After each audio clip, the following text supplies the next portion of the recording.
Pentru a asigura buna funcționare a tuturor obiectivelor în sezonul rece, Comisia Specială pentru Organizarea, Monitorizarea și Controlul Pregătirii la timp către sezonul de toamnă-iarnă 2014-2015 a Economiei și a Sferei Sociale a raionului s-a întrunit într-o ședință publică. Membrii Comisiei au elaborat programul de acțiuni privind măsurile de pregătire pentru activitatea în perioada de toamnă-iarnă a instituțiilor preșcolare, preuniversitare, culturale, medicale, a fondului locativ și a obiectelor de menire socială.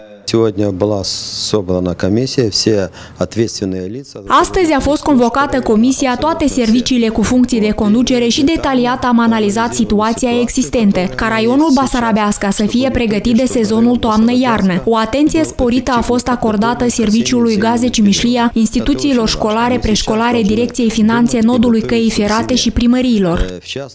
Ulterior, cei prezenți la întrunire au raportat informația cu privire la situația reală, problemele existente și au discutat despre măsurile ce urmează a fi întreprinse, în ceea ce privește pregătirea obiectivelor pentru sezonul rece. Sunt probleme cu utilajul tehnic, pentru că nimeni nu ne ia în considerare. La moment avem doar o auto specială nouă, celelalte mecanisme se folosesc de un singur acumulator.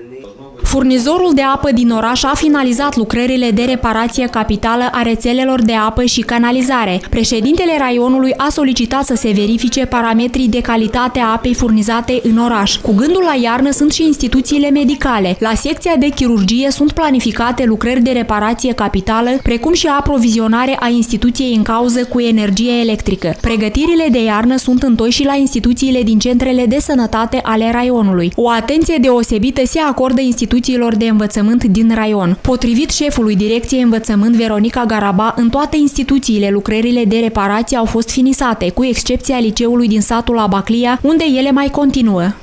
Au fost alocați bani din componentă raională, deci în instituțiile preuniversitare, unde lucrările au fost finisate la moment. Cu părere de rău, deci mai merg lucrările în Liceul Teoretic Constantin Sterea Baclia.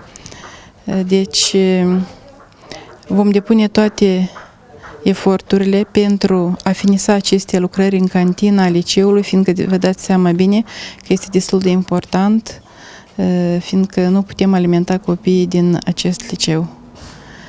Ceea ce privește grădinițele, la fel grădinițele sunt în lucru, în afară de grădinița numărul 2 din Orășel, pur și simplu puțin lucrările s-au început mai târziu.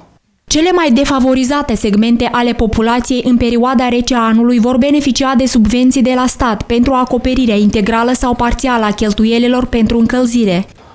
Aș fi vrut să informez că din partea Direcției Asistență Socială, în principiu, avem două instituția noastră a subdiviziunea Direcției Asistență Socială, două centre multifuncționale, Basarabeasca și unul la Sădaclia, pregătite pentru perioada rece a anului, referitor la persoane socialmente vulnerabile. Organizează suma să fie mărită, nu numesc cât să fie mărită, dar în principiu, acordarea ajutorului social pentru perioada rece a anului pentru familii socialmente vulnerabile va fi și de pe acum sunt perfectate anchetele sociale pentru perioada rece. Pe măsură ce vremea se răcește, persoanele fără adăpost devin o povară nu numai pentru sistemul de sănătate, care necesită soluționare.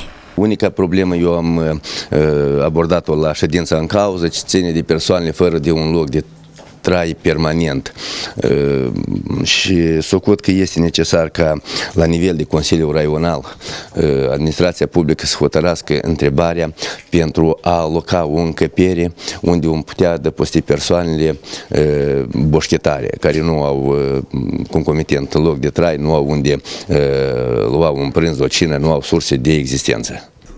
O altă problemă stringentă este asigurarea conectării instituțiilor culturale a raionului la rețeaua termică. Din 8 case de cultură se încălzesc doar 2, iar din cele 14 biblioteci doar 6.